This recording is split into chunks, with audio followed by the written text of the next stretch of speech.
It's mailbag time here on the Raiders Report, and we're doing this around quarterbacks and quarterbacks only. So make sure that you use hashtag Raiders, or you can use hashtag QB. Get those questions here on the program. Let's go to Dab City.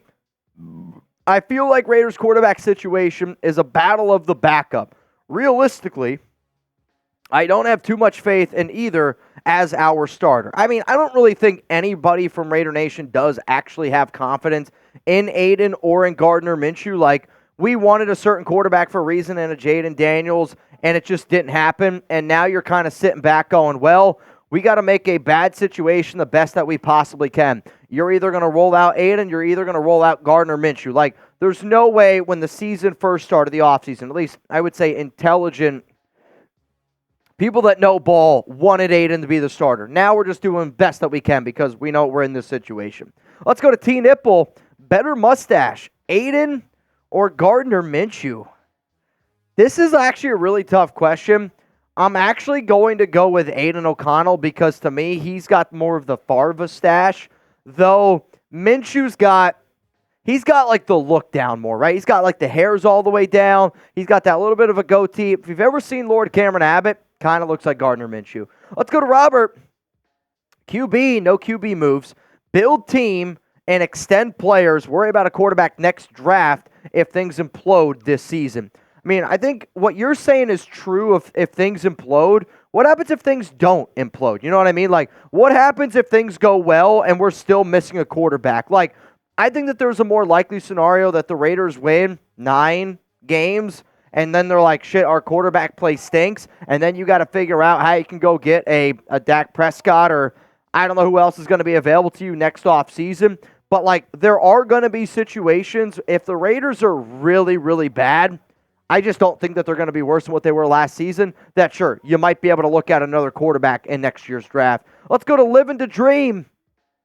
Who is your Jaden Daniels for the 2025 draft? Like my guy? Is that what you're saying? Like, Jaden kind of came out of nowhere where, you know, he was like a good quarterback at LSU. You could see that he was athletic. Randomly wins the Heisman out of nowhere.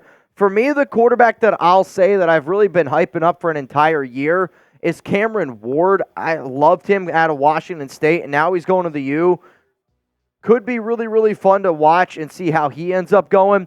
Chugs is telling me the kid from Arizona is going to be pretty good. I mean, I'm not going to lie. I'm very curious to see what DJ ends up looking like. Was at Clemson. Then he went to Oregon State. How does he look at Florida State? Carson Beck is an intriguing prospect. I'm not a big Quinn Ewers fan. Jalen Milroe also continued to got better and better and better last season.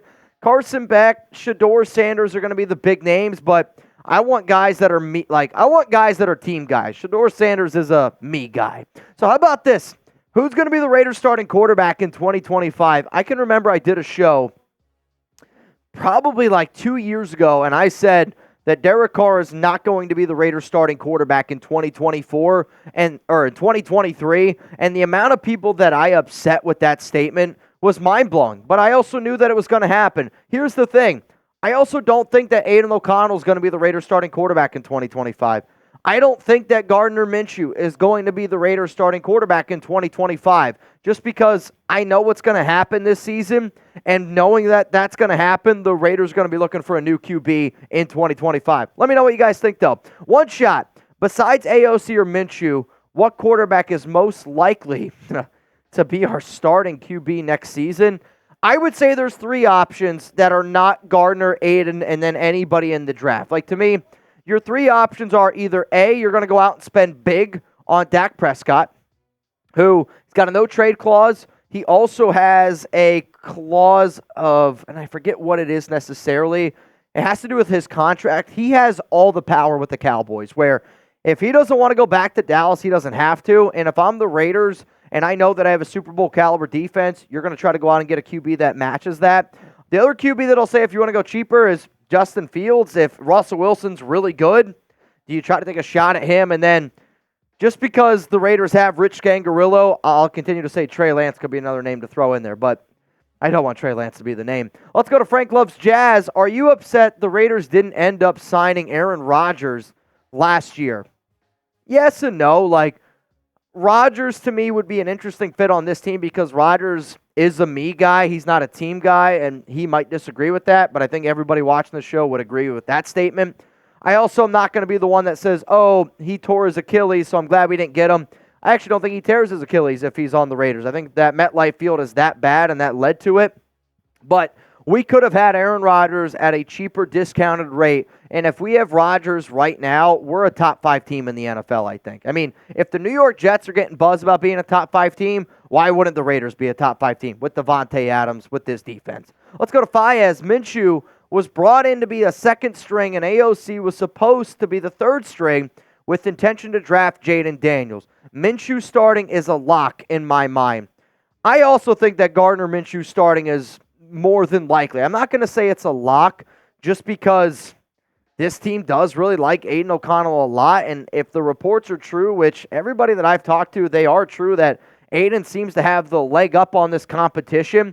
Like, to me, I agree with you, Fayez, because to me, actions speak louder than words, and they went out and they gave Gardner Minshew $15 million guaranteed. They made him a priority on the same day they signed Christian Wilkins, so that tells me that this was a priority.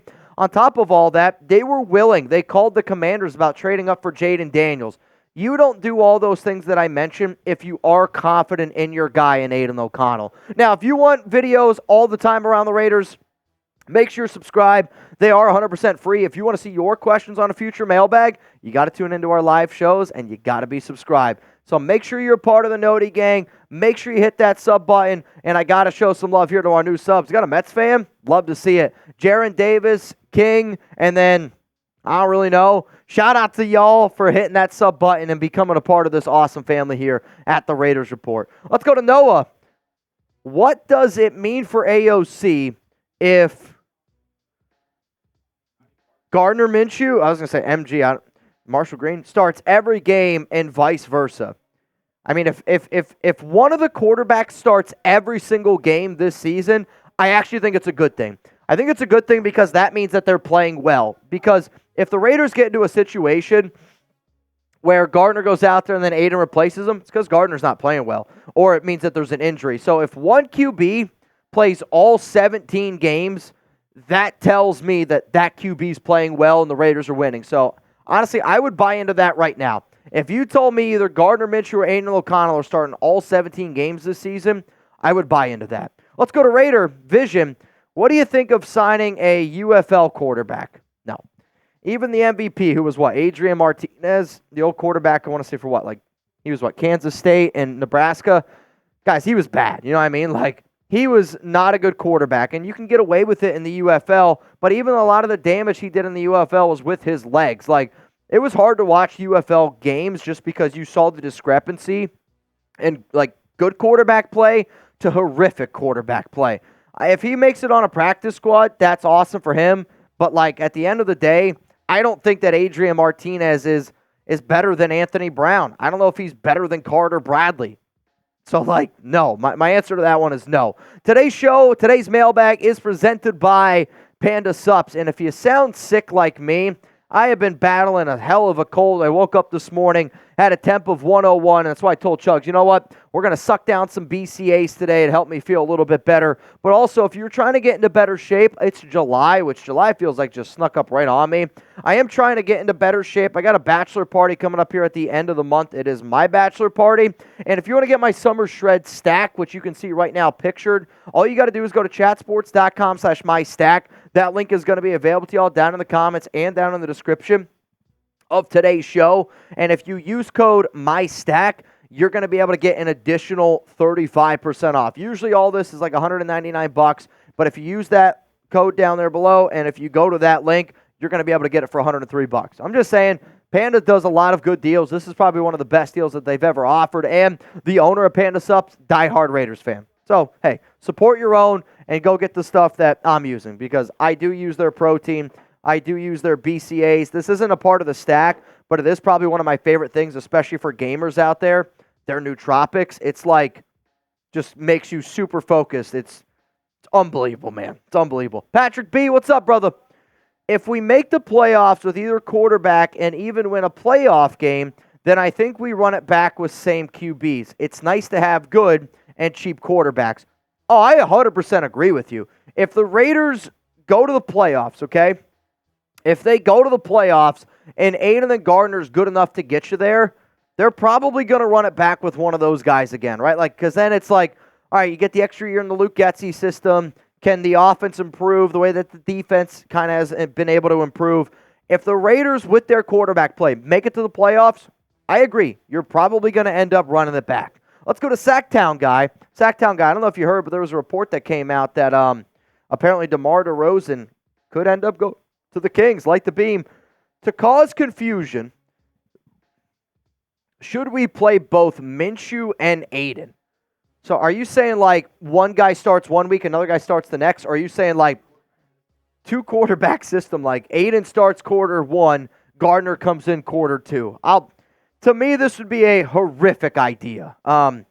You got to get your quarterback reps. You got to be able to let him get a rhythm, but also you're trying to learn a new offense. That could really impact your receivers, your tight ends, your offensive line. So, no, I don't think this would be a good idea. But you know what? What do you guys think about it? We do running back by committees. Should we do a quarterback by committee? Give me a yes. Give me a no. Should the Raiders play Minshew and Aidan O'Connell together? Quarterback by committee. My answer is a big old fat hell no. Michael, if Aidan throws for 4,500 yards and 30 touchdowns, he is our franchise quarterback. Or do you see this as a product of our skill player system draft trade for a quarterback next season? If Aidan throws for 4,500 yards and 30 touchdowns, he is our franchise quarterback. Though, I would say a really good year for Aidan, like a year where I would say I was wrong. If Aidan can get to 4,000 yards and if he throws for 25 touchdowns. Now, if he also throws for 20 interceptions, I'm not going to come up here and say I'm wrong. But if he's able to get to 4,000 yards, 25 touchdowns, and keep his interception numbers under 10, I am more than happy to come up here and say that I'm wrong. Because I'm thinking Aidan, all 17 games, is going to be 40, 23, 24, probably double-digit interceptions. Let's go to Jerry. If the Raiders want to trade for a quarterback at the deadline, who would it be? So the deadline is November 5th, which, wildly enough, is also the day that it's the election day, right? It's the election day, and it's also the NFL trade deadline, November 5th. I don't really follow politics, so you guys can get mad if it's not 100% accurate. But, like, if you're going to trade for a quarterback at the deadline, I'll kind of go back to where I was before. Dak Prescott, he does have a no-trade clause, so if he wanted to go to the Raiders, it could happen. And then, Trey Lance, and then I'll go out and say Justin Fields. Those would probably be the top three quarterbacks that I could see the Raiders trading for. Another answer that might be a little bit far-fetched, Kirk Cousins. If the Falcons fans are chanting and screaming for Michael Penix Jr. and Cousins is sick of it and just is like, I'm done with it, I want the hell out of there, I'll say that. But I don't think the Raiders trade for a quarterback at the deadline. Let's go to K-Smooth. The more and more I hear about Dak leaving the Cowgirls next season, I really do see him coming here to Vegas. I'll say this. If Dak does end up being the Raiders starting quarterback, y'all got to give Chugs his flowers. Chugs was, and I'm not even kidding, easily, and I mean easily, the first person that was talking about Dak coming to the Raiders because of all the control that Prescott does have. And, I'm telling you this right now, there are people that I know that know Dak's family that are like, the Prescott family wants to get the hell out of Dallas. It's not so much Dak because Dak just wants to get paid. He wants $60 million. And if the Raiders are going to bring him in, it will be $60 million per year. But the Prescott family in general, they are so sick and tired of Cowboys fans. They're so sick and tired of Dallas that they want to get the hell out of here. Let's go to my man OC, the MVP so far at today's show. If this season turns to shit and we somehow draft in the top 5 of the draft next year, who would we take? System fit / talent and etc. I mean, this is such a difficult question to me just because so many things can change. But if you're talking about fit, Cameron Ward, Jalen Milroe, to me, if he's able to improve the way that he did last season and take another step forward, Milroe's going to be intriguing to me. Carson Beck continues to get a lot of hype, though. I just got to watch more tape on him. The truth of the matter is there's not a single quarterback that I'm going to take right now in the top 5 on this list just because all these QBs have so many question marks. But I'll continuously say Cameron Ward is my guy, and that's the guy that I believe on based off the tape that I've seen so far. If I didn't get your question here, I'm sorry. You can always ask me questions on Instagram. Though recently, I feel like when I look at my requests, it's just a bunch of sex bots, so let's get the hell out of there. If you want to stay up to date on all things going on around the Raiders, news-wise too, I try to keep you guys up to date on Twitter. I know it's a little bit of a slower time this time of the year, but seriously, there's nobody putting out more content than the Raiders Report. There's nobody putting out more content than Chugs and I. So hopefully after you watch this mailbag, hopefully you enjoyed the quarterback mailbag, and if you want to see more specialized mailbags going forward on the show during the offseason, I'd be more than happy to do it.